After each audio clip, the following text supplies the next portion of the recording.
Bismillahirrahmanirrahim. The human heart, a masterpiece of precision, rhythm, and coordination. Each impulse starts in the sinoatrial node, spreads through the atria, and travels via the Purkinje fibers, guiding every heartbeat in perfect order. But what happens when this order breaks? In atrial flutter, the electrical signal begins to loop in a circular path, creating a rapid yet organized rhythm.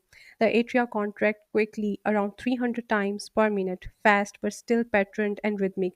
The ventricles try to follow, but only every second or third signal gets through. The heart races, yet keeps a trace of structure. On the other hand, in atrial fibrillation, everything changes. The impulses scatter randomly through the atrial muscle. No pattern, no coordination. The atria quiver instead of contracting, and the ventricles receive irregular, chaotic messages.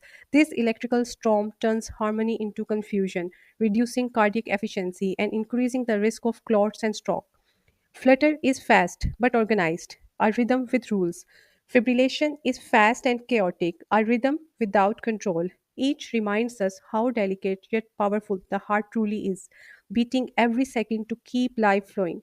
If this video deepened your understanding, subscribe to MyPhysio Mentorship, share it with your classmates, and join our Facebook group for more visually explained medical concepts made simple, clear, and reference based.